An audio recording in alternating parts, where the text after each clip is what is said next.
Livre de Matthieu au chapitre 24, verset 35, Pauline avec une voix solide. Lisez les Écritures. Au nom de Jésus. Le ciel et la terre passeront, mais mes paroles ne passeront point. Amen. Amen. Que Dieu bénisse sa parole. Prenez la place pour s'asseoir. Nous profitons pour saluer nos frères partout dans le monde. Nous vous disons que Shalom, que Dieu vous bénisse. Je suis homme de Dieu, Mvoula Philippe. Aujourd'hui, ce matin encore, dans cette nouvelle année, nous sommes venus vers vous pour vous porter encore la parole de Dieu. Ce que je voulais dire à mes frères partout dans le monde, les autres disent que l'année 2022 ou 23, pardon, il sera une bonne année. Vous allez, je déclare la bénédiction, je déclare. De toute façon, moi, je ne peux pas utiliser ce langage, je déclare. Parce que celui qui déclare pour nous, c'est Dieu. Toi, tu es rien. Je ne sais pas de quel pouvoir que vous parlez, que je déclare pour toi. Parce que ce que nous vivons, ce que Dieu nous accorde, ça a été déjà prévu. Ça a été déjà prévu. Et c'est pour cela, Jésus avait dit, voici comment vous devez prier. Notre Père qui est dans les cieux, et que ton royaume vienne, et que ta volonté soit faite sur la terre, comme c'est fait au ciel. Donc ça veut dire, Dieu, dans son programme de salut, il a sa volonté qui s'accomplit. Et tout homme qui est né sur la terre, il est là pour faire la volonté de Dieu. C'est pour cela que Jésus-Christ nous montre l'exemple parfait, parce que lui, sa naissance a été prophétisée pour les prophètes. Il sera comme ça, il va vivre dans cette ville, il va faire ça, il va mourir à la croix. Tout ça a été déjà bien établi. Et nous aussi, nous avons aussi la volonté que Dieu avait prévue pour nous. Alors, il a fallu que nous comprenions exactement les Écritures afin de prêcher conformément à la Bible. Et nous sommes dans ce temps de la fin. Le temps de la fin, c'est le temps que Jésus viendra pour régner. Parce que les prophètes, ils ont déjà prophétisé de ces choses. Ils ont déjà prophétisé qu'il y aura une fin qui viendra. Et moi, c'est pour cela, dans mon introduction, je viens chercher cette verset que lui-même avait dit.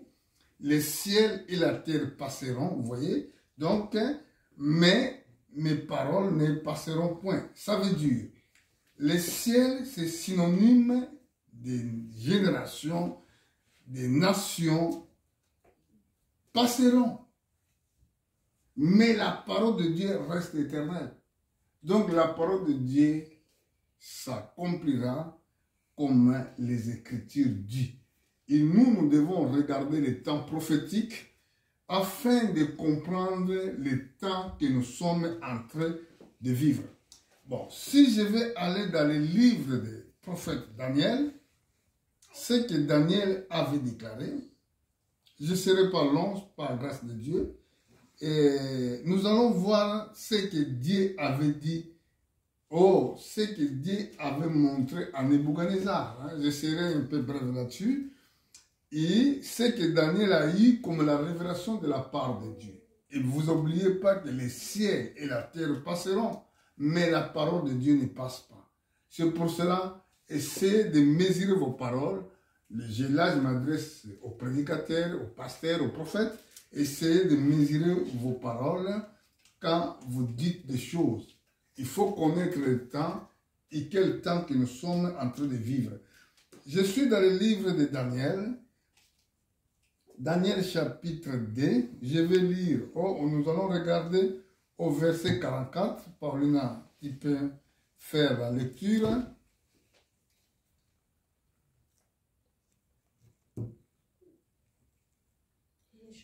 2, verset 44. Dans le temps de ces rois, le Dieu des cieux suscitera un royaume qui ne sera jamais détruit et qui ne passera point sous la domination d'un autre peuple. Il brisera et anéantira tous ces royaumes-là et lui-même subsistera éternellement. Amen. Amen. Alléluia. Amen. Écoutez bien et comprenez ce que le Seigneur Jésus disait tout le temps. Ici, la Bible nous dit, dans les temps de ces rois-là, dans les temps de ces rois, le Dieu du ciel suscitera un royaume qui ne sera jamais détruit. Il s'agit de quel royaume? Bon, vous lisez tout le chapitre dans la Bible, tout le chapitre à la maison, ou bien prenez le temps après le culte de méditer à ces chapitres, mais moi je vous donne l'explication rapidement. Ici, il s'agit du 4e empire, il s'agit du 4e royaume, il s'agit d'un royaume qui dominera toute la terre. Bon, je ne sais pas si vous le savez qu'il y avait déjà des 4 empires qui sont déjà passés. Ceux qui vont à l'école les savent. Le premier empire était empire babylonien. Deuxième empire, c'était empire de Mèdes et de Perses. Et troisième empire était empire grec. Et quatrième empire, c'est empire romain. Mais ici, il s'agit d'empire romain que la Bible parle ici. Mais cet empire aujourd'hui, on n'appelle plus empire romain comme il était auparavant. Aujourd'hui, on l'appelle empire européen. Bon, il s'agit d'un empire là que Jésus-Christ détruira quand il va revenir sur la terre. Vous voyez, ça veut dire, quand on voit la destruction de cet empire, on voit les souffrances, on voit les difficultés, on voit le temps qui sera difficile. Jésus avait dit, priez tout le temps afin que vous ne tombiez pas dans la tentation. Et vous devez vraiment prier beaucoup afin que pendant que cet empire il passera dans le temps, dans les situations difficiles, Dieu vous fasse grâce, qu'il vous prend avec lui, que l'enlèvement intervienne dans votre vie. Mais l'enlèvement ne pourra pas intervenir à quelqu'un qui n'aime pas la parole, à quelqu'un qui ne lise pas la Bible, à quelqu'un qui ne sert pas Dieu, à quelqu'un qui ne prie pas. C'est très difficile de parler de l'enlèvement. Parce que l'enlèvement, d'abord, premièrement, tu dois être sanctifié. La sanctification, tu dois avoir triple sanctification. Quand on parle de triple sanctification, ça veut dire sanctification d'esprit, de l'âme et du corps. Bon, ça, c'est 3 sanctifications. Ça ne sert à rien de parler du ciel, d'ailleurs. Ça ne sert à rien parce que toi, tu dois être sanctifié, que tu sois irréprochable. Nous allons voir ce verset si Dieu nous accordera le temps. Alors, quand cet empire sera détruit, il sera le temps de guerre. Par grâce de Dieu, nous allons essayer de voir comment les choses vont dérouler sur la terre. Et c'est pour cela, moi, j'aime bien prêcher la parole prophétique. Quand on avait, dans le temps de confinement, j'ai regardé beaucoup de gens prier. Beaucoup de gens priaient même en direct. Beaucoup de gens... il était devenu même des prédicateurs dans l'Internet. Mais après, quand on passe dans le temps de confinement, quand les rois de la terre avaient décidé autre chose, et du coup tout le monde, ils sont passés maintenant dans les distractions inutiles. C'est que je regarde parce que nous tous nous utilisons les médias, les réseaux sociaux, mais je vois que les femmes qui se déchaînent, il y a des hommes qui se déchaînent. Nous sommes en train d'oublier que nous avons le temps limité sur la terre. Dieu, quand il nous a envoyés sur la terre pour vivre à un moment. Il est après, tes jours finira sur la terre. Et c'est pour cela, si vous regardez bien les Écritures, dans les livres d'Exode, lisez-les un peu. Exode chapitre 23, je voulais tirer votre attention. Exode chapitre 3, Exode chapitre 23, regardez comme Dieu avait dit. Parce que nous avons des jours qui vont terminer un jour. Donc nous devons être vraiment attentifs. Regardez, lisons un peu verset 25 jusqu'à 26. Vous servirez l'Éternel votre Dieu, et il bénira votre pain et vos eaux, et j'éloignerai la maladie au milieu de toi. Il n'y aura dans ton pays ni femme qui avorte, ni stérile. Je remplirai le nombre de tes jours. Vous voyez, donc les choses que je voulais bien, les versets, la parole que je voulais bien souligner, je remplirai le nombre de vos jours. Donc ça veut dire, vous avez des jours qui sont déterminés. Vous avez des jours qui sont déterminés, mais pendant que vous êtes sur la terre, ici la parole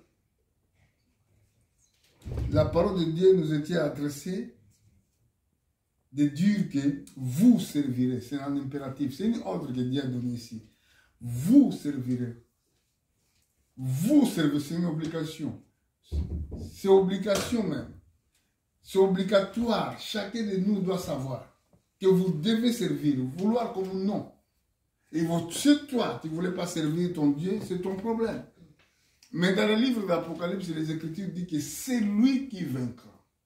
Ça veut dire que vous êtes pour se battre, pour combattre. L'évangile, c'est un combat. Et Satan, il ne vous laissera pas de faire la volonté de Dieu. Il va vous essayer de vous empêcher de le faire. Mais vous ne devez pas donner accès au diable pour vous empêcher. Ce que vous devez faire, vous devez prier. Priez Dieu pour avoir la force d'échapper.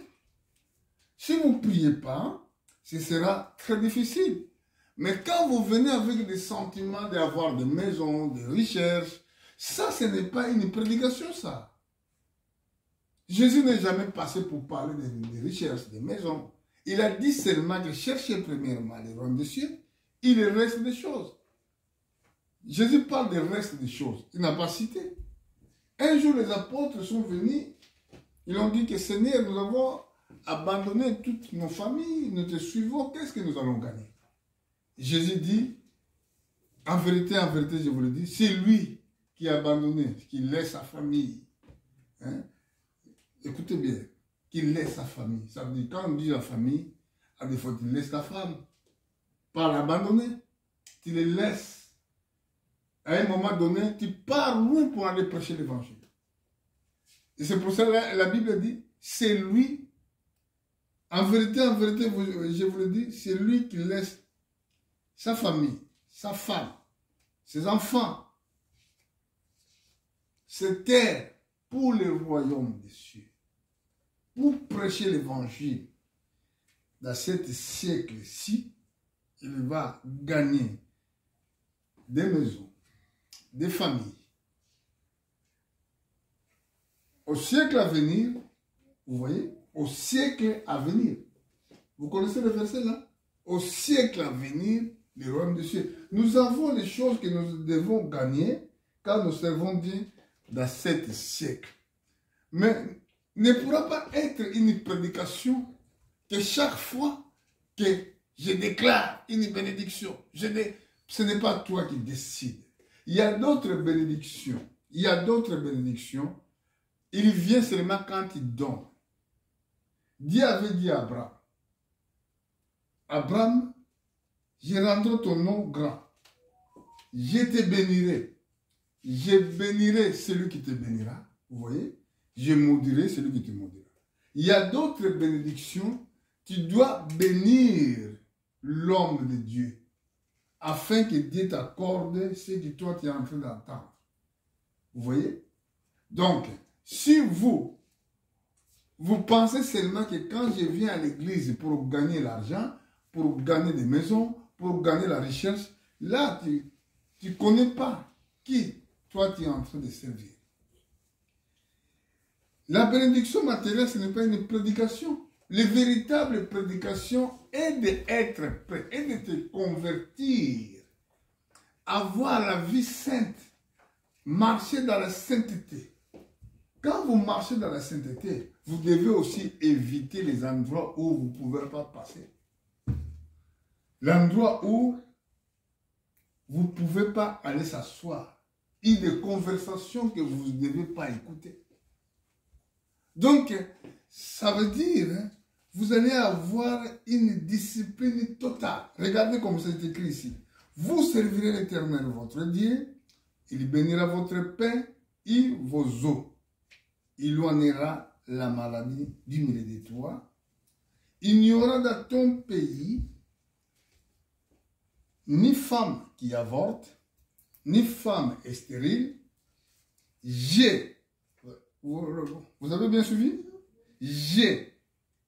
Bon, regardez les hommes là quand ils parlent. Je déclare.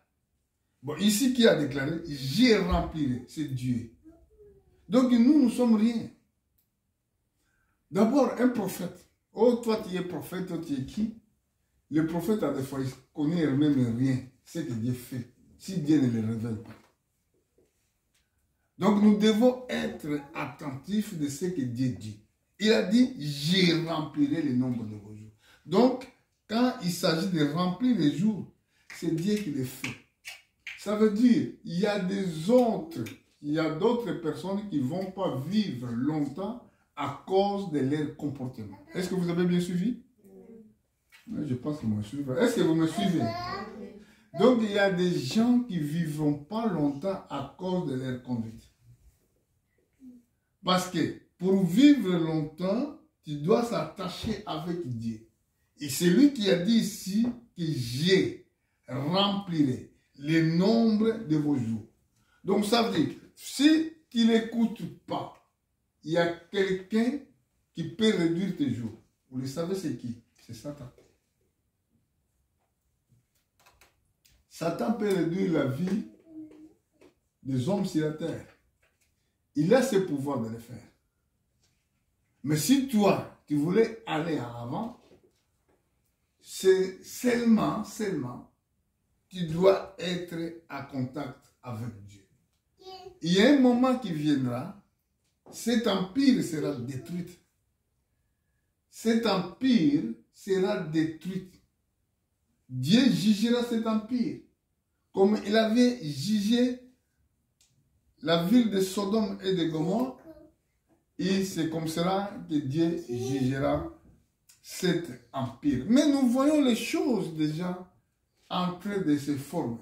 Nous voyons Poutine, il prend des décisions. Chaque jour, il ne dort pas, il fabrique des armes. Bon. Poutine, Macron, tous ces présidents-là, ils vivent pour faire ce que Dieu avait déjà prévu. Comme Jésus-Christ, quand il était sur la terre, il a vécu la vie selon ce que Dieu avait prévu qu'il doit faire. Moi aussi, je suis sur la terre pour faire ce que Dieu avait prévu que je fasse. Et c'est pour cela, si vous le regardez dans le livre de Proverbes chapitre 16, verset 4, je ne sais pas si je suis bien dans ce verset-là. Nous allons voir ce que la Bible dit. Oui. L'Éternel a tout fait pour un but, même le méchant pour le jour du malheur. Est-ce que vous avez bien suivi? Le Seigneur, l'Éternel a tout fait pour un but. Même les méchants pour le jour du malheur. Il y a les méchants qui sont tout autour de vous, qui sont à des fois les gens qui vous persécutent, les gens qui ne vous aiment pas, les gens qui vous calomnient, les gens qui parlent mal de vous. Mais Dieu l'a fait pour un but. Il doit être là à côté de vous. Il doit être là. Même les méchants, quand ils prennent le pouvoir, ils sont là pour faire la volonté de Dieu. Judas était là pour faire quoi? Pour trahir Jésus-Christ. Il regardait la parole de notre Seigneur. Je n'ai pas perdu un. Seulement le fils de la perdition. Parce que c'était déjà prévu qu'il y aura un apôtre qui sera démoniaque. Celui-là, il va vendre le Seigneur. C'était déjà prévu comme ça. C'est pour cela, dans les Écritures, apôtre Paul nous dit aussi, Attends, nous allons lire ça. Lisez pour que vous sachiez ce que je suis en train de dire. Nous allons aller dans le livre de Romains. Romains, chapitre 8, je crois.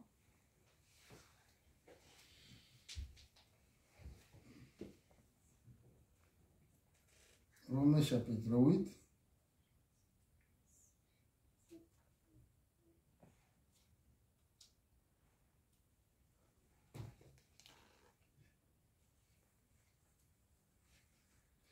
Verset 29 jusqu'à 30. Car ceux qu'il a connus d'avance, il les a aussi prédestinés à être semblables à l'image de son Fils, afin que son Fils fût le premier-né entre plusieurs frères. Et ceux qu'il a prédestinés, il les a aussi appelés, et ceux qu'il les a appelés, il les a aussi justifiés. Écoutez bien. Écoutez-la. Écoutez les Écritures. Assez-toi. Car ce qu'il a connu d'avance, donc avant la création du monde, avant la création du monde, Dieu te connaissait. Avant que tu sois dans le ventre de ta mère, Dieu te connaissait. Dieu connaissait même ton nom. Il a l'endroit où tu seras naître. Est-ce que vous comprenez? Dieu connaît toutes choses avant qu'il soit sur la terre. C'est pour cela que David a dit, je te loue, ô Seigneur, parce que je suis créé. Oh là là. Lisez. C'est Psaume chapitre 149, non. 137, non. 149. Je ne sais pas si c'était là. Terminons verset 14. Non, il n'y a pas de verset 14. Non.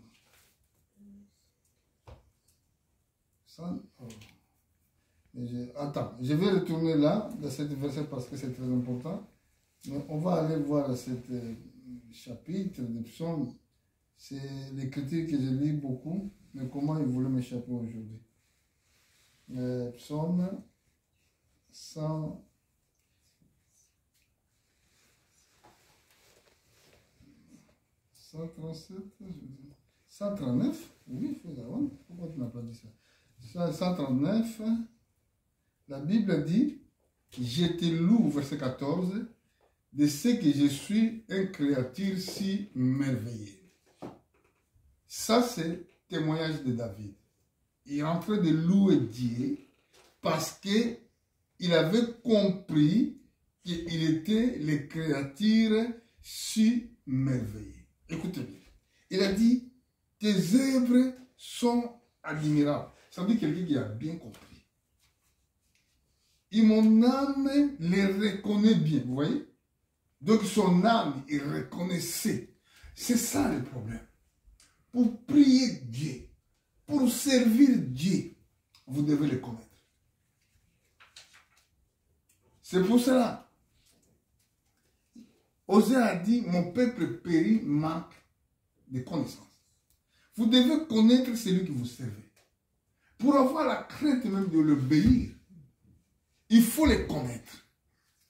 Si vous ne le connaissez pas, vous serez ignorant. Vous allez vivre comme vous voulez. Vous allez faire ce que vous voulez.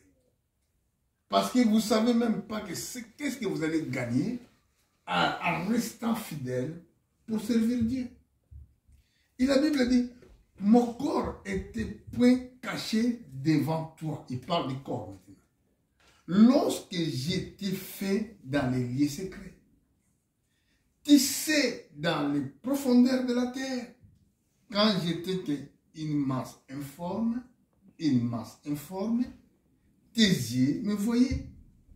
Ici, ton livre était tout écrit, les jours qui m'a été destiné, vous comprenez, les jours qui m'a été destiné avant aucun existe.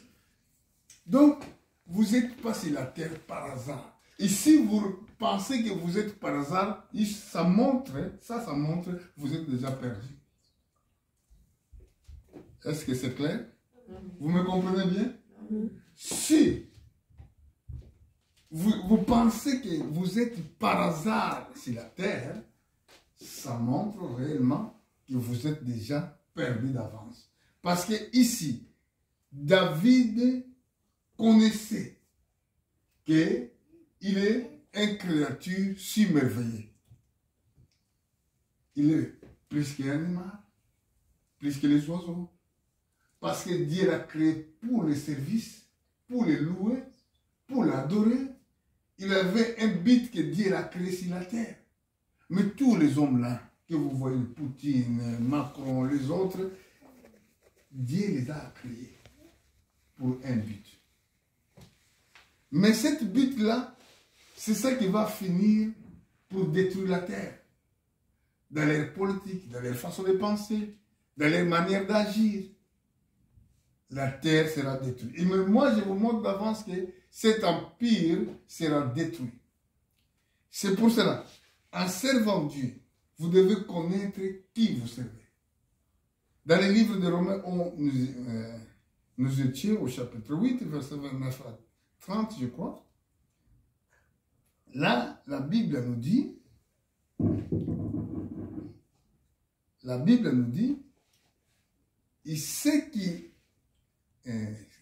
car ce qu'il a connu d'avance, il a aussi prédestiné.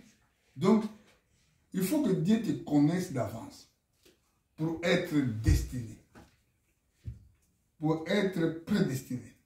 Il a dit, à être, regardez, à être semblable à l'image de son fils.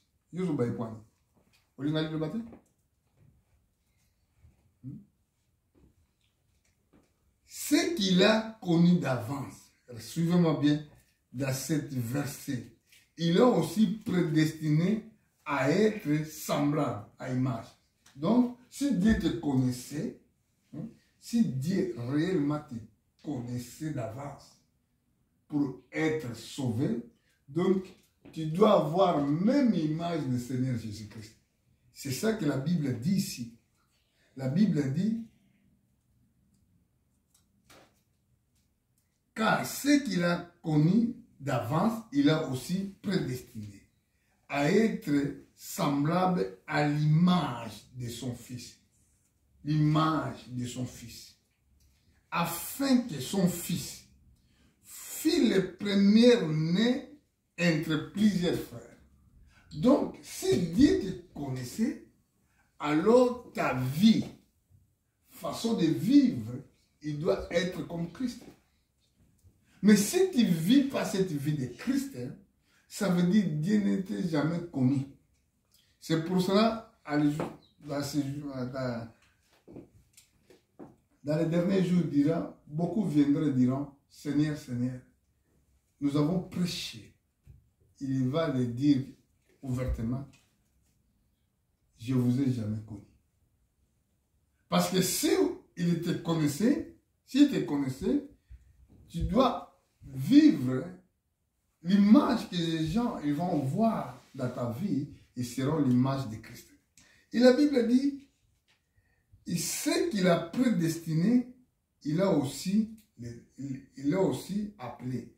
Et ce qu'il a appelé, il a aussi justifié. Et ce qu'il a justifié, il a aussi glorifié. Alors, nous parlons de ces choses, nous ne parlons pas comme le monde.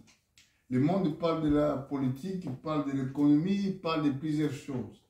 Il parle de la richesse. Quand ils sont là, ils font les mathématiques pour le lendemain. Nous allons faire ça, nous allons construire des bâtiments, nous allons construire nos économies.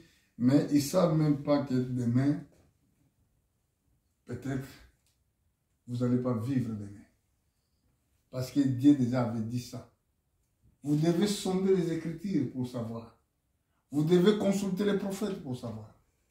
Si vous ne consultez pas les prophètes, comment vous allez les savoir? Mais moi, je vous dis déjà que ce que vous faites, la guerre que les Palestiniens font contre Israël, ça prouve réellement que nous sommes dans le temps de la fin. Cette guerre, cette négociation de paix qui passe, ceux qui partagent de la terre qui passe, qui sont en train d'être discutés. Aujourd'hui, à cause de guerre d'Ukraine, personne ne parle. Mais déjà que la Bible a déjà dit ces choses, ça prouve réellement que vous êtes loin de Dieu.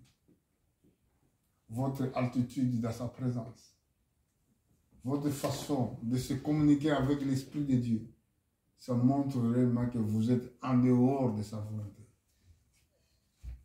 Mais moi, ce que je sais, j'ai dit à mes frères partout dans le monde, ce que je sais, je suis là pour un peu de temps seulement.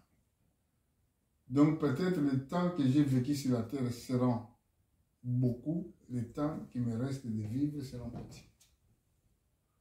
Et chaque fois quand quelqu'un décède, je pense aussi qu'il y aura un jour que je serai pas là. Le problème que le jour là, comment je serai où, comment je serai. Bon, si je vais marcher avec lui, la promesse m'a dit que je régnerai ensemble avec lui. Alors, si tout ça, toutes les richesses que nous avons sur la terre, ça va rester, pourquoi je vais m'inquiéter dans les choses passagères et que je ne pense pas dans les choses futures?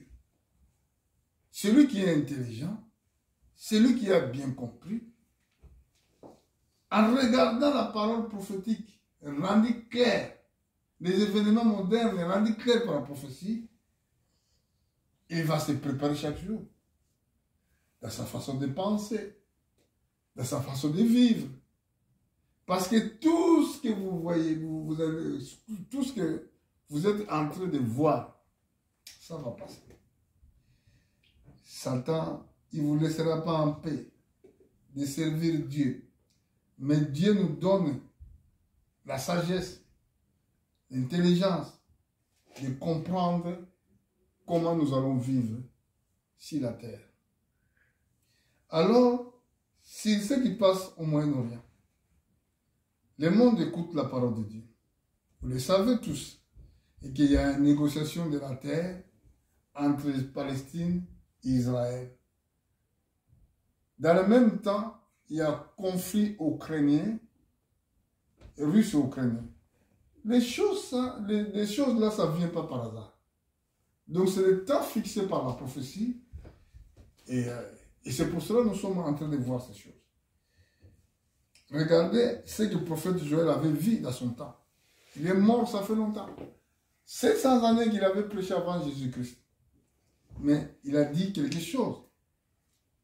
Il a dit dans le livre de Joël chapitre 3, au verset 1, idée. Qu'est-ce qu'il a dit? Car voici en ces jours, en ce temps-là, quand je ramènerai les captifs de Juda et de Jérusalem, je rassemblerai toutes les nations et je les ferai descendre dans la vallée de Josaphat. Là, j'entrerai en jugement avec elles au sujet de mon peuple, d'Israël, mon héritage, qu'elles ont dispersé parmi les nations, et au sujet de mon pays qu'elles se sont partagées. Écoutez bien ici. Les Juifs, ils ont été ramenés captifs à l'an 70, après quand Jésus-Christ avait monté au ciel.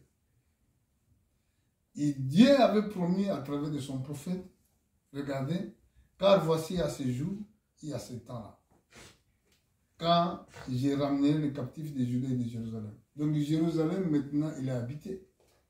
Juda il est habité. C'est lui qui les a renvoyés, qui les a éparpillés par la terre, je ne sais pas si je vais dire, il les a éparpillés. Éparpillés dans mon cœur. C'est la terre. C'était empereur Titus romain. Ce n'est pas par hasard. Hein? romain. C'est empire, le quatrième empire. C'est lui qui les a apparpillés sur la terre. Mais dans notre temps, dans votre temps, que nous sommes en train de voir, que nous avons vu que les Juifs, ils sont retournés dans leur patrie, comme la prophétie avait dit. La Bible dit, avant que je parle de la Bible, en 1948, Israël était reconnu État. Mais regardez dans notre temps maintenant ce qui se passe. Il a dit, j'ai rassemblerai toutes les nations. À l'époque de Joël, on ne parlait pas même de Oni. Mais aujourd'hui, on parle de Oni. J'ai rassemblerai toutes les nations et je les ferai descendre dans les vallées de Josaphat. Moi, Josaphat, ça veut dire jugement.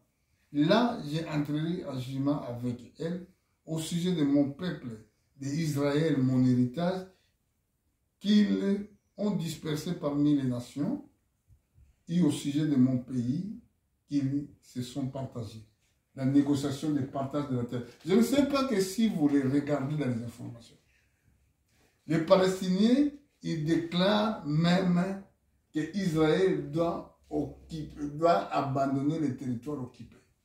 Donc c'est dans notre temps. Les gens voient ça. Mais à des fois, comme vous ne comprenez pas la prophétie, c'est tellement difficile de comprendre ces choses. Que Israël, il doit abandonner les territoires occupés. Maintenant, il doit négocier même sur les statuts particuliers de Jérusalem. C'est dans notre temps. C'est dans votre temps.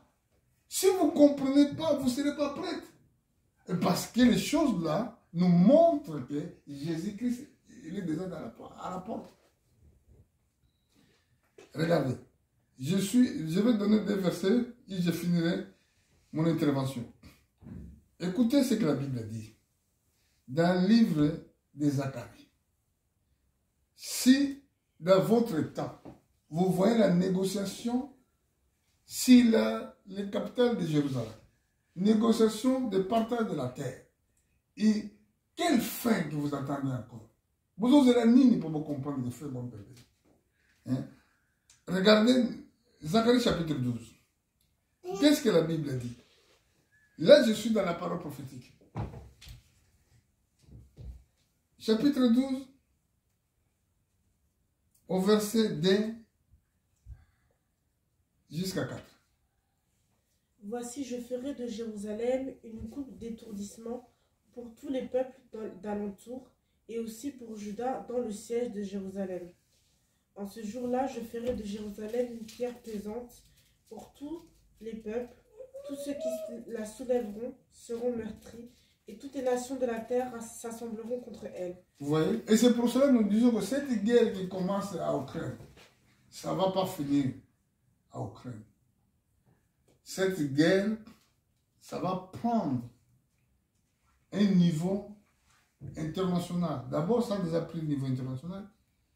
Mais ça va être des temps difficiles, comme j'avais dit précédemment, parce que cette guerre annonce la fin du monde. Parce que aujourd'hui, tous les pays parlent des armes nucléaires. Et nous avons déjà parlé de ces choses. Et c'est pour cela l'Église des dieux vivants, il doit être prête. Vous avez des projets sans regarder aussi la prophétie. Même quand vous partez à l'école, vous partez au travail, vous ne mettez pas dans votre tête qu'il y aura un jour que tout ça va finir. Et la Bible dit, voici je ferai de Jérusalem une coupe de d'étourdissement pour tous les peuples alentour. Quand on parle de peuples alentour, tous les peuples qui entourent Jérusalem, qui entourent Israël, tous les musulmans sont contre Jérusalem. Ils veulent les statuts particuliers de Jérusalem. Et toutes les communautés internationales, ils négocient pour les statuts particuliers de Jérusalem, que Jérusalem doit être divisé, l'autre côté pour les Juifs, l'autre côté pour les Palestiniens. Mais comme vous ne suivez pas ces choses, vous ne devez pas les savoir. Mais ça montre réellement nous sommes à la fin. Et à ce jour, là, je ferai de Jérusalem une pierre présente. pour tous les peuples. Tous ceux qui les soulèveront seront meurtris. Et toutes les nations de la terre assembleront contre elle. Vous voyez? C'est le seul capital au monde où les gens, où les alliés qu'on suscitait, comment je peux dire ces mots-là? Le problème de négociation pour tous les pays, tous les peuples, même l'Église catholique, même les musulmans. Tous les autres pays disent, les musulmans ils disent que c'est le troisième ville le plus saint, c'est Jérusalem. Au premier, ils disent que c'est Mecque. Mais moi, je ne voulais même pas entrer dans ces choses. Catholique dit que non, il a une partie dans la ville de Jérusalem. Église catholique. Les Juifs, ils réclament cette ville. Les Palestiniens réclament cette ville. La prophétie dit, je ferai de Jérusalem une pierre pesante. Pour tous les peuples et tous qui les soulèveront seront meurtris et toutes les nations de la terre assembleront contre elle. Vous voyez, maintenant, ça dans Zambie. Et quand je prêche, la puissance de Dieu descend.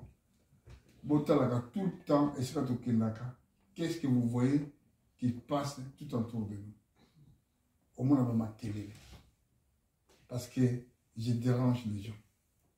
Ça, c'est le combat spirituel que vous ne devez pas comprendre. Vous ne comprenez pas.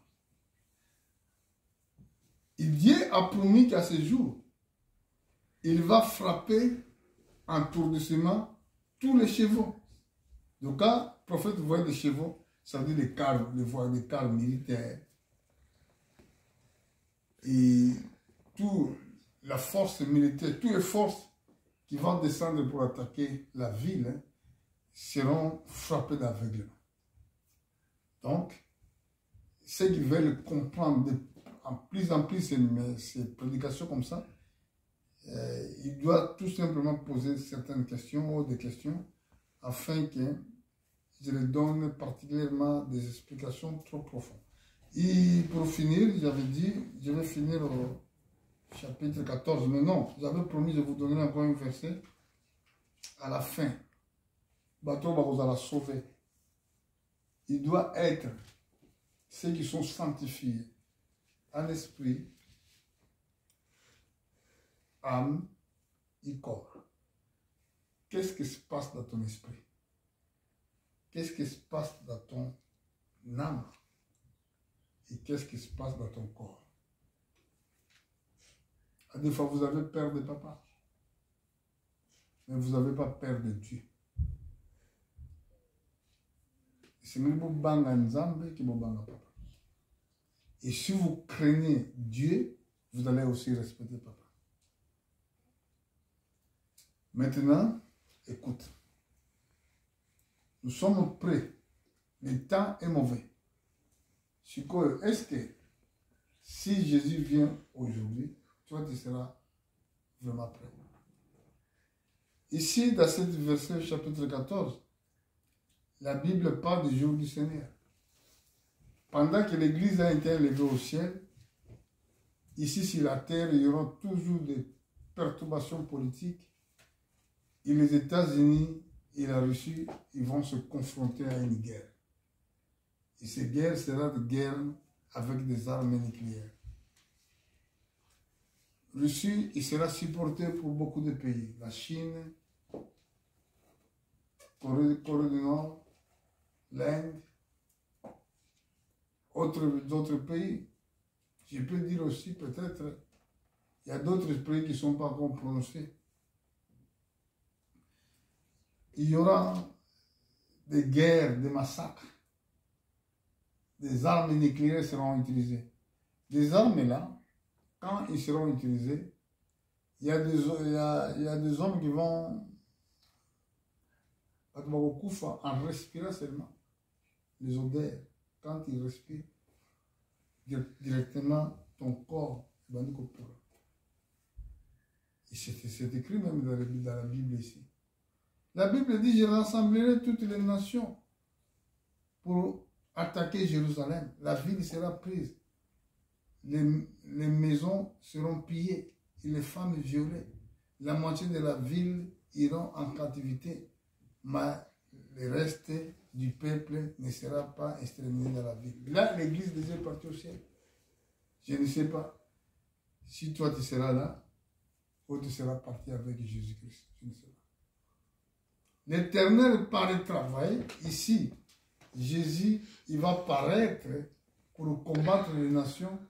Là, déjà, il avait déjà pris son église. Il a déjà enlevé l'église. Parce que, ici, la Bible nous dit que Jésus-Christ, il va descendre directement dans les montagnes d'Olivier pour attaquer les nations qui feront guerre contre Jérusalem. L'Éternel paraîtra et il combattra ces nations comme au combat des jours de bataille. Ses pieds se poseront à ce jour sur les montagnes d'Olivier qui est vis-à-vis de Jérusalem du côté de l'Orient. La montagne d'Olivier sera fendue par les milliers à Orient et à Occident. Il formera une très grande vallée, une moitié de la montagne reculera vers le septentrion, une moitié vers le midi. Alors là, on voit le septentrion, on voit la Russie. Midi, on voit la Russie. Non, la Chine. C'est le roi de midi. Voilà ce qui va arriver. Mais là, c'est le commencement. Et maintenant, vous, avant, vous priez. Quand il avait le problème de Covid, tout le monde priait à la maison. Tout le monde, il plairait. Tout le monde plairait. Parce que vous avez la peur, j'ai bien dit, la peur de mourir. Mais aujourd'hui, quand on parle plus de Covid, tout le monde, il est libre, il fait ce qu'il veut. Sachez que les temps sont difficiles. La Bible dit, rachetez le temps car les jours sont mauvais. Pour terminer, je suis dans le livre de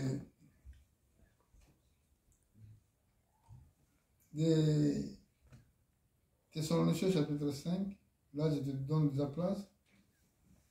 Verset 23. Lisez les Écritures. Là, nous sommes à la fin. C'est 1 peut-être. 1 Thessaloniciens chapitre 5, verset 23. Que le Dieu de paix vous sanctifie lui-même tout entier et que tout votre être, l'esprit, l'âme et le corps soient conservés irrépréhensibles lors de l'avènement de notre Seigneur Jésus-Christ. Regardez les choses qui doivent être bien conservées pures. Première, c'est l'esprit. Deuxième, c'est l'âme. Et troisième, c'est corps. Esprit, pourquoi? Vous devez être conduit par l'Esprit de Dieu.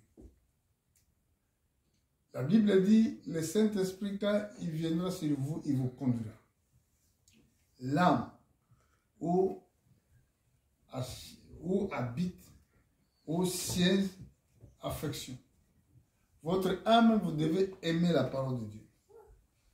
Mais si dans votre âme, vous aimez les choses du monde, vous n'aimez pas Dieu, vous aimez les choses du monde, vous ne serez pas sauvé.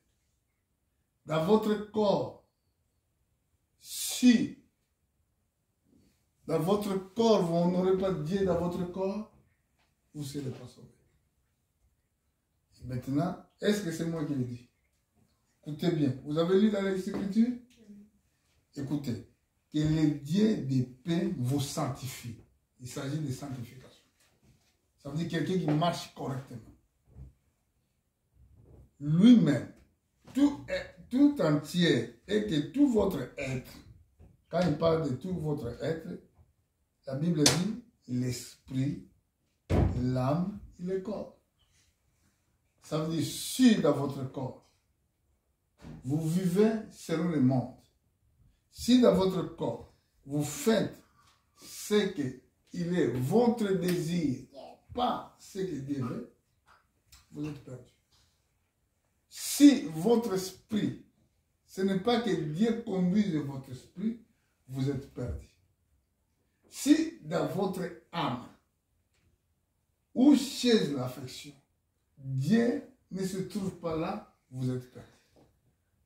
Et aujourd'hui, mes frères partout dans le monde, Je vais vous dire encore, réveillez-vous.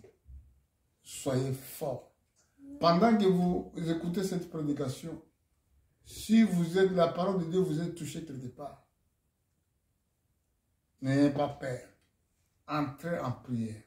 Les jeûnes. Priez tout le temps. Faites les prières de la nuit. Dieu vous aidera. Vous avez invoqué la présence de Jésus-Christ. Il sera avec vous. Il vous sanctifiera lui-même. Amen. Amen. Nous allons se mettre debout pour remercier le Seigneur.